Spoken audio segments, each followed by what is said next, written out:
Podcast आवाज India की में आपका स्वागत है। आज हम हाल ही में जो फिल्म आई है माँ, उस पर एक नज़र डालेंगे। काजोल है इसमें मुख्य भूमिका में। हमारे पास इंडिया टुडे और द इंडियन एक्सप्रेस, इन दोनों की रिव्यूज़ हैं। तो देखते हैं इनके ज़रिए की फिल्म कैसी है। जॉनर इसका माइथोलॉजी और फैंटेसी हॉरर का मिक्स है। मतलब कहानी एक माँ की है जो अपनी बेटी को बचाने के लिए कुछ अंधेरी शक्तियों से लड़ती है। चलिए देखते हैं इन रिव्यूज़ में क्या खास है। बिल्कुल। ये रिव्यूज हमें फिल्म के लुक, कहानी कितनी मजबूत है और एक्टिंग, खासकर काजोल की एक्टिंग, इस सब पर एक आइडिया देंगे।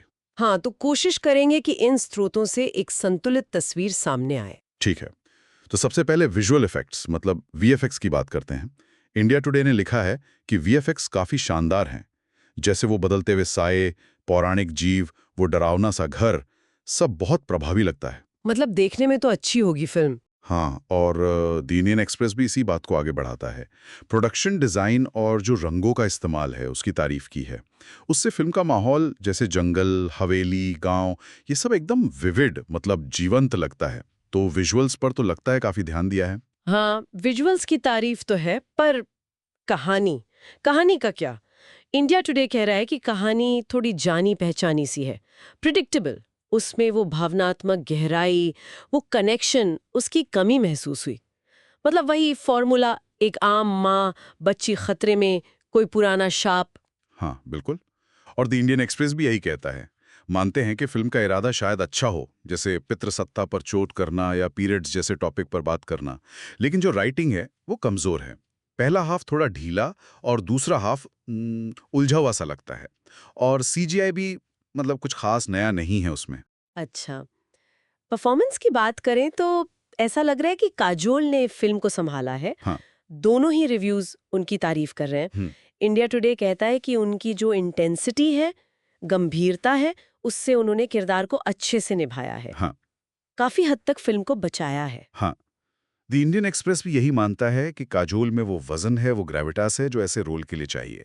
लेकिन हाँ, बाकी कलाकारों पर मिली-जुली बातें हैं। जैसे रौनित रॉय का बंगाली लहजा, उस पर इंडिया टुडे ने सवाल उठाया है, पर इंडियन एक्सप्रेस कहता है कि उनका किरदार कहानी के लिए जरूरी था। इंद्रनील सेनगुप्ता का रोल छोटा है, पर उनके काम की तारीफ है। हाँ, और कैरन शर्मा, रूपा कथा चक्रवर्ती, उन्हें प्रॉमिसिंग बताया है, लेकिन जितिन गुलाटी का किरदार जैसे व्यर्थ सा लगा रिव्यू में। दिव्यांदु भट्टाचार्य भी हैं फिल्म में। हाँ, एक और दिलचस्प बात है जो इंडिया टुडे ने नोट की है, फिल्म का फोकस देवी काली पर है। आजकल ज्यादातर फिल्मों में दुर्गा माँ दिखती हैं, और वो क्रेडिट्स वाली बात भी अच्छी लगी कि कलाकारों और क्रू का नाम उनकी माँ के नाम के साथ दिया है।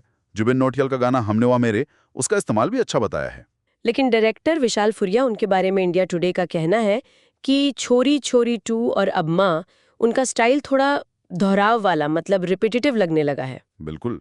और बंगाली पृष्ठभूमि का जो चित्रण है उसमें स्टीरियोटाइप्स की भी आलोचना है, जैसे भाषा का गलत उच्चारण या कुछ घिसे पिटे तौर तरीके दिखाना, जो कहानी में कुछ खास जोड़ते नहीं है। हम्म तो कुल मिलाकर इन रिव्यूज को देखें तो ऐसा लग रहा है कि माँ दिखने में तो अच्छी है, काजोल का काम भी दमदार है, पर कहानी और स्क्रीन प्ले थोड़ा कमजोर पड़ गया। हाँ, सही कहा। सार यही निकलता है कि कोशिश तो महत्वाकांक्षी थी, पर शायद पूरी तरह सफल नहीं हो पाई। इसी आधार पर इंडिया टुडे ने फिल्म को 5 में से 2.5 स्टार दिए हैं। और द इंडियन एक्सप्रेस ने उन्होंने 5 में से 2 स्टार दिए हैं। तो मतलब औसत रेटिंग इन रिव्यूज के हिसाब से करीब 5 में से 2 से 2.5 स्टार के आसपास बैठती है। तो ये थी फिल्म माँ पर हमारी आज की चर्चा, जो इंडिया टुडे और द इंडियन एक्सप्रेस के रिव्यूज पर आधारित थी। अलविदा, अगले एपिसोड में फिर मुलाकात होगी।